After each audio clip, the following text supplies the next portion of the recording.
ಬೆಳಕು ಕನ್ನಡ ಸುದ್ದಿವಾಹಿನಿ. ಇದು ಸತ್ಯ ಸುದ್ದಿಗಳ ಪೂರಣ. ಚಿಂತಾಮಣಿಯಿಂದ KS ನೂರುಲ್ಲ.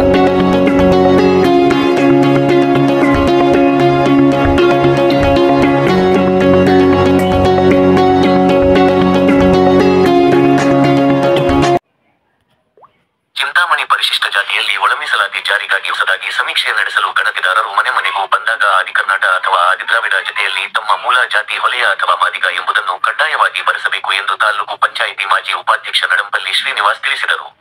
ಛಲವಾದಿ ಮಹಾಸಭಾವು ಬುಧವಾರ ನಗರದ ಪತ್ರಕರ್ತರ ಭವನದಲ್ಲಿ ಕರೆದಿದ್ದ ಪತ್ರಿಕಾಗೋಷ್ಠಿಯಲ್ಲಿ ಮಾತನಾಡಿದರು. ಸರ್ಕಾರದಿಂದ ಪರಿಶಿಷ್ಟ ಜಾತಿಗೆ 15% ಮೀಸಲಾತಿ ಇತ್ತು. ಅದರಲ್ಲಿ ಸುಮಾರು 101 ಜಾತಿಗಳಿದ್ದವು. ಜಾತಿಗಳಿಗನುಗುಣವಾಗಿ ಒಳ ಮೀಸಲಾತಿ ನೀಡಬೇಕು ಎಂಬ ಬೇಡಿಕೆ ತೆಲಂಗಾಣ ಮತ್ತು ಆಂಧ್ರ ಪ್ರದೇಶದಲ್ಲಿ ಆರಂಭವಾಯಿತು. ಹಲವಾರು ವರ್ಷಗಳ ನಂತರ ಕರ್ನಾಟಕದಲ್ಲೂ ಈ ಬೇಡಿಕೆ ಪ್ರಬಲವಾಯಿತು. ಈ ಬಗ್ಗೆ ಸಮಗ್ರ ಸಮೀಕ್ಷೆಗಾಗಿ SM ಕೃಷ್ಣ ಮುಖ್ಯಮಂತ್ರಿಯಾಗಿದ್ದ ಕಾಲದಲ್ಲಿ ಸದಾಶಿವ ಆಯೋಗವನ್ನು ರಚಿಸಲಾಯಿತು ಎಂದರು. ರಾಜ್ಯದಲ್ಲಿ ಹೊಲೆಯ ಮತ್ತು ಮಾದಿಗ ಉಪಜಾತಿಗಳ ಕುರಿತು ಸಾಕಷ್ಟು ಗೊಂದಲಗಳು ಕಂಡುಬಂದವು. 4 ರೆವೆನ್ಯೂ ವಿಭಾಗದಲ್ಲಿ ಒಂದೊಂದು ರೀತಿಯಲ್ಲಿ ಜಾತಿ ಮತ್ತು ಉಪಜಾತಿಗಳಿದ್ದವು. ಒಂದು ರೆವೆನ್ಯೂ ವಿಭಾಗದಲ್ಲಿ ಒಂದೊಂದು ರೀತಿಯಲ್ಲಿ ಕರೆಯಲಾಗುತ್ತಿತ್ತು. ಒಂದು ವಿಭಾಗದಲ್ಲಿ ಮಾದಿಗ ಎಂದು ಕರೆದರೆ ಮತ್ತೊಂದು ವಿಭಾಗದಲ್ಲಿ ಹೊಲೆಯ ಎಂದು ಕರೆಯುತ್ತಿದ್ದರು. ಗೊಂದಲ ಪರಿಹಾರಕ್ಕಾಗಿ 2 ಜಾತಿಗಳ ಸಚಿವರು, ಮುಖಂಡರು ಪಕ್ಷಾತೀತವಾಗಿ ಸಭೆಗಳನ್ನು ನಡೆಸಿದರು. ಮುಖ್ಯಮಂತ್ರಿ ಸಿದ್ದರಾಮಯ್ಯ ಅವರೊಂದಿಗೆ ಚರ್ಚೆ ನಡೆಸಿ ನ್ಯಾಯಮೂರ್ತಿ ನಾಗಮೋಹನ ದಾಸ್ ಆಯೋಗವನ್ನು ರಚಿಸಲಾಯಿತು. 2 ಜಾತಿಗಳ ಗೊಂದಲವನ್ನು ನಿವಾರಿಸಲು ನಿರ್ದಿಷ್ಟ ಅವಧಿಯೊಳಗೆ ಮತ್ತೊಮ್ಮೆ ಸಮೀಕ್ಷೆ ನಡೆಸಲು ಸೂಚಿಸಿದೆ. ಸರ್ಕಾರ ಒಪ್ಪಿಕೊಂಡು ಇದೇ ಮಾಹೆಯ 6ರಿಂದ ಸಮೀಕ್ಷೆ ಆರಂಭವಾಗಿದೆ ಎಂದರು. ಸಮೀಕ್ಷೆ ನಡೆಸಲು ಗಣತಿದಾರರು ಮನೆ ಮನೆಗೂ ಬಂದಾಗ ಕಡ್ಡಾಯವಾಗಿ ಮೂಲ ಜಾತಿಯನ್ನು ಬರೆಸಬೇಕು. 2 ಜಾತಿಗಳು ಒಂದೇ ಕುಟುಂಬಸ್ಥರು, ವಿಭಕ್ತ ಕುಟುಂಬದ ಸಹೋದರರಂತೆ ಈಗ ಬೇರೆ ಬೇರೆಯಾಗುತ್ತಿದ್ದೇವೆ. ಯಾವುದೇ ಭಿನ್ನಾಭಿಪ್ರಾಯಗಳು ಬೇಡ, ಅನ್ಯೋನ್ಯವಾಗಿ ನಡೆದುಕೊಳ್ಳಬೇಕು ಎಂದು ಮನವಿ ಮಾಡಿದರು. ಕೈವಾರ ಮಂಜುನಾಥ್ ಮಾತನಾಡಿ, ನಾವು ಸಹ ಮೊದಲಿನಿಂದಲೂ ಛಲವಾದಿ ಮಹಾಸಭಾ ಅಡಿಯಲ್ಲಿ ಸಂಘಟಿತರಾಗಿದ್ದೇವೆ. ಯಾವುದೇ ಮನಸ್ತಾಪವಿಲ್ಲದಂತೆ ನಿಖರವಾದ ಮಾಹಿತಿ ಸಂಗ್ರಹಕ್ಕಾಗಿ ಸೂಕ್ತ ಜಾತಿಯ ಮಾಹಿತಿ ನೀಡುವಂತೆ ಮನವಿ ಮಾಡಿದರು. ಈ ವೇಳೆ ಕರ್ನಾಟಕ ರಾಜ್ಯ ಛಲವಾದಿ ಮಹಾಸಭಾ ಜಿಲ್ಲಾಧ್ಯಕ್ಷರಾದ ಸಿವಿ ಕೃಷ್ಣಪ್ಪ, ಮುಖಂಡರಾದ ಉಮೇಶ್, ಕಲ್ಲಹಳ್ಳಿ ನಂಜುಂಡಪ್ಪ, ರವೀಂದ್ರ, ಪ್ರಭಾಕರ ಬಾಬು, ಮಾಳಪಲ್ಲಿ ರಾಜಣ್ಣ, ರೋಹಿ, ಕರಿಯಪಲ್ಲಿ ಶ್ರೀನಾಥ್, ಚನ್ನಕೇಶಪುರ ವೆಂಕಟೇಶಪ್ಪ ಸೇರಿದಂತೆ ಮತ್ತಿತರರು ಭಾಗವಹಿಸಿದ್ದರು.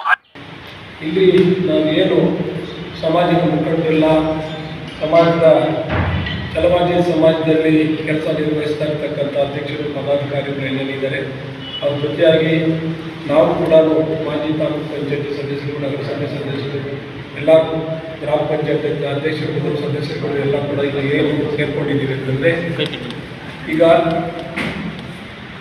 ಕರ್ನಾಟಕ ಸರ್ಕಾರದಲ್ಲಿ ಮೊದಲಿಂದ ಕೂಡ ಸರ್ಕಾರದ ವತಿಯಿಂದ ಪರಿಶಿಷ್ಟ ಜಾತಿ ಮತ್ತು ಪರಿಶಿಷ್ಟ ವರ್ಗದವರಿಗೆ 18% ಸರ್ಕಾರದಿಂದ ಮೀಸಲಾತಿ ಕೊಡ್ತಾ ಇದ್ವಿ.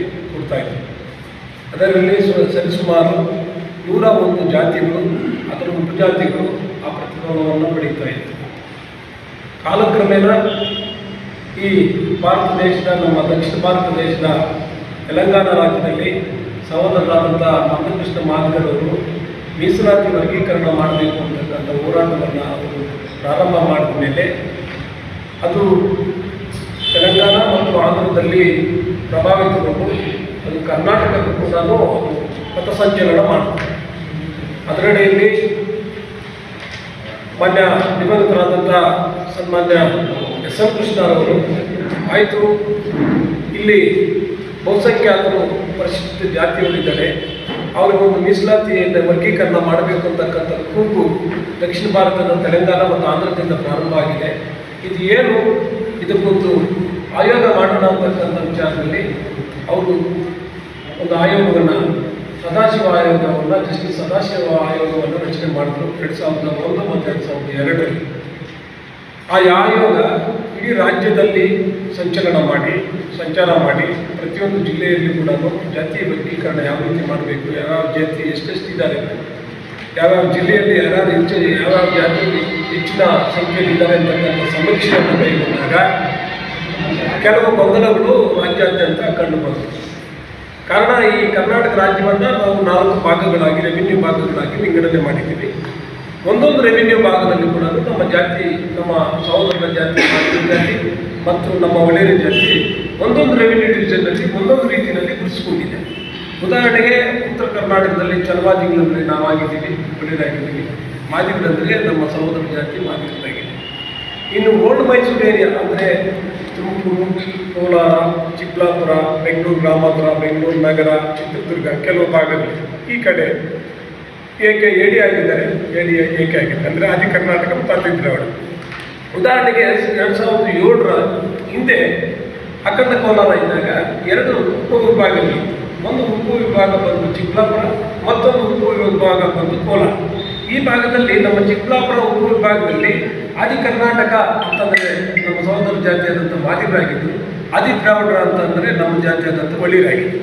ಈ ಉಪವಿಭಾಗದಲ್ಲಿ ಕೋಲಾರ ಉಪವಿಭಾಗದಲ್ಲಿ ಮಾಲೂರು, ಮುಳಬಾಗಿಲು, ಶ್ರೀನಿವಾಸಪುರ, ಬಂಗಾರಪೇಟೆ ಈ ಪ್ರಾಂತ್ಯದಲ್ಲಿ KGF ಈ ಭಾಗದಲ್ಲಿ ಆದಿ ದ್ರಾವಿಡ ಅಂತಂದರೆ ನಮ್ಮ ಸಹೋದರ ಜಾತಿಯಾದಂಥ ಮಾದಿಗರಾಗಿದ್ದರು, ಆದಿ ಕರ್ನಾಟಕ ಅಂದರೆ ನಮ್ಮ ಜಾತಿಯಾದಂಥ ಒಳ್ಳೆಯರಾಗಿದ್ದರು. ಈ ಗೊಂದಲಗಳು ಬಂದಿದ್ದರಿಂದ ಏನು ಈ ಆಯೋಗ, ಸದಾಶಿವ ಆಯೋಗ ಫುಲ್ ಏನು ಸ್ಟ್ಯಾಟಿಸ್ಟಿಕ್ಸ್ನ ತಗೊಳ್ಳೋಕ್ಕೆ ಕಷ್ಟ ಆಯಿತು. ಆದರೂ ಕೂಡ ಯಾವುದೋ ಒಂದು ರೀತಿಯಲ್ಲಿ ಒಂದು ಆಯೋಗ ಒಂದು ವರದಿಯನ್ನು ಸರ್ಕಾರಕ್ಕೆ ಒಪ್ಪಿಸಿದ್ದು ಆಯಿತು. ಅದು ಚರ್ಚೆಗಳು ಬಂತು.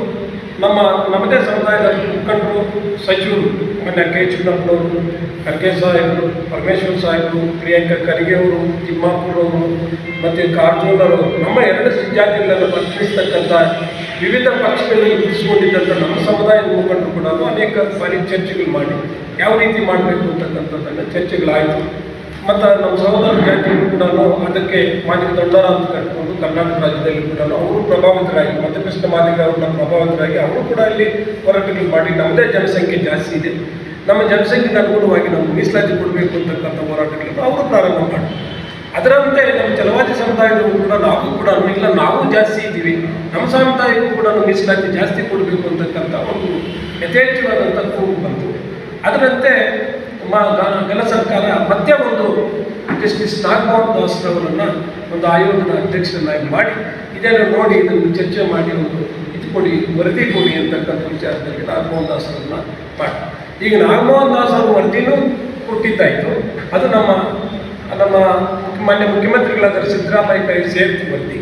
ಅದೇ ಮತ್ತೆ ಸಂಪುಟ ಸಭೆಯಲ್ಲಿ ಕ್ಯಾಬಿನೆಟ್ ಮೀಟಿಂಗಲ್ಲಿ ಚರ್ಚೆಗೆ ಬಂತು. ಕ್ಯಾಬಿನೆಟ್ ಮೀಟಿಂಗಲ್ಲಿ ಕೂಡ ಅವೈಜ್ಞಾನಿಕವಾಗಿ ಕೂಡಿದೆ, ಈ ಥರ ಆಗಿದೆ ಅಂತಕ್ಕಂಥ ಕೆಲವು ಸಚಿವರು ಅದನ್ನು ಪ್ರಸ್ತಾಪ ಮಾಡಿದ್ರಿಂದ ಮತ್ತೆ ನಮ್ಮ ಸರ್ಕಾರ ಏನು ಮಾಡಿದೆ, ಈಗ ಮತ್ತೊಮ್ಮೆ ಈ ಏಪ್ರಿಲ್ 6ರಿಂದ ರೀಸರ್ವೆ ಮಾಡ್ತಾರೆ. ಪ್ರತಿಯೊಂದು ಹಳ್ಳಿಗೆ ಬಂದು ಈ ಜಾತಿಗಳು ಪ್ರಬಲವಾದ SCನಲ್ಲಿ ಪ್ರಬಲವಾದ ಜಾತಿಗಳು ವಲಯ ಮತ್ತು ಮಾದಿಗ, ಇವರಿಗೆ ಮೀಸಲಾತಿಯಲ್ಲಿ ಅನ್ಯಾಯ ಆಗಬಾರದು ಅಂತಕ್ಕಂಥ ಮುಂದೆ ಒಂದು ಉದ್ದೇಶದಿಂದ ಸರ್ಕಾರ ಮತ್ತೆ ರೀಸರ್ವೆಗೆ ಕಳಿಸ್ಕೊಂಡಿದೆ. ಈ ರೀಸರ್ವೆ ಅವರು ಬರ್ತಾರೆ, ಯಾರು ಮಿನಿಸ್ಟ್ರಿಗೆ ಬರ್ತಾರೋ ಇಲ್ಲ ಯಾರು ರೆವಿನ್ಯೂ ಇಲಾಖೆಯವರು ಬರ್ತಾರೆ, ಯಾವ ಇಲಾಖೆಯವರು ಬರ್ತಾರೆ, ಪ್ರತಿ ಕಾಲೋನಿಗೆ ಪ್ರತಿ ಮನೆ ಹತ್ರನೂ ಬರ್ತಾರೆ. ಬಂದಾಗ ನಾವೇನು ಈಗ ಆದಿ ದ್ರಾವಿಡ, ಆದಿ ಕರ್ನಾಟಕ, ಛಲವಾದಿ ಮತ್ತೊಂದು ಏನೇ ಅಂತ ಗುರುತಿಸ್ಕೊಂಡಿದ್ದೀವೋ ಅದರ ಅಡಿಯಲ್ಲಿ ಪಕ್ಕದಲ್ಲಿ ಕಂಪಲ್ಸರಿಯಾಗಿ ನಾವು ಒಲಿಯರು, ಈಗ ಆದಿ ಕರ್ನಾಟಕ ಅಂತ ನಿಮ್ಮ ಕ್ಯಾಸ್ಟ್ ಸರ್ಟಿಫಿಕೇಟಲ್ಲಿ ಬಂದಿದ್ರು ಪಕ್ಕದಲ್ಲಿ ಒಲಿಯರು ಬರ್ತೀವಿ, ಆದಿ ಕರ್ನಾಟಕ ಅಂತ ನಿಮ್ಮ ಕ್ಯಾಸ್ಟ್ ಸರ್ಟಿಫಿಕೇಟ್ ಇದುವರೆಗೂ ಬಂದಿದ್ರೆ ಅದರ ಪಕ್ಕದಲ್ಲಿ ಒಲಿಯರು ಅಂತ ಬರೆಸ್ತೀವಿ. ಇಲ್ಲ ನೀವು ಛಲವಾದಿಗಳು ಅಂತ ಮನೆ ನೀವೇನಾದರೂ ನಮೂದು ಮಾಡಿಕೊಂಡಿದ್ರೆ ನಿಮ್ಮ ಕ್ಯಾಸ್ಟ್ ಸರ್ಟಿಫಿಕೇಟ್ ಇದುವರೆಗೂ ಆ ಥರ ಬರ್ತಾ ಇದ್ರೆ ಅದ್ರ ಪಕ್ಕದಲ್ಲಿ ನಾವು ಕಡ್ಡಾಯವಾಗಿ ನೀವು ಒಲಿಯರು ಅಂತ ಬರೆಸ್ಬೇಕು. ಕಾರಣ ಏನಪ್ಪ ಅಂತಂದರೆ ಸ್ಪಷ್ಟವಾದಂಥ ನಿಗ್ರಹವಾದಂಥ ನಮಗೆ ಅಂಕಿಅಂಶ ಗೊತ್ತಿಲ್ಲ ಅಂತಂದರೆ ನಾಳೆ ನಮ್ಗೆ ಬರ್ತಕ್ಕಂಥ ಜನರೇಷನ್ಗೆ ಅನ್ಯಾಯ, ಯಾವ ನಮ್ಮ ಸಹೋದರ ಜಾತಿಗೆ ಅನ್ಯಾಯ ಆಗೋದು ಬೇಡ, ನಮಗೂ ಅನ್ಯಾಯ ಆಗೋದು. ಈಗ ಇದುವರೆಗೂ ಅವಿಭಕ್ತ ಕುಟುಂಬದಲ್ಲಿ ಬದುಕ್ತಾ ಇದ್ವಿ, ನಮ್ಮ ಸಹೋದರ ಜಾತಿ ನಾವು ಕೂಡ ಅವಿಭಕ್ತ ಕುಟುಂಬದಲ್ಲಿ ಬದುಕ್ತಾ ಇದ್ವಿ. ಒಂದು ತಂದೆಗೆ 4 ಜನ ಮಕ್ಕಳಿರ್ತಾರಪ್ಪ, ಒಂದು ಸುಮಾರು 3 ವರ್ಷಗಳ ಕಾಲ ಒಂದೇ ಅವಿಭಕ್ತ ಕುಟುಂಬದಲ್ಲಿ ಬದುಕ್ತಾರೆ.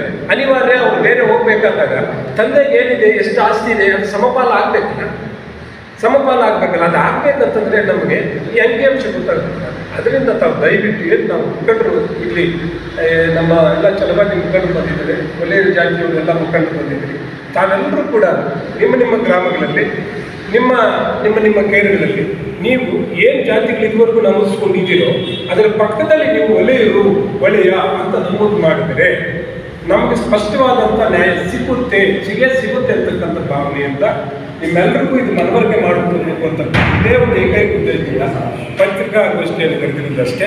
ಇದರಲ್ಲಿ ಯಾರು ಖಂಡಿತ ಭಾವಿಸಬಾರ್ದು.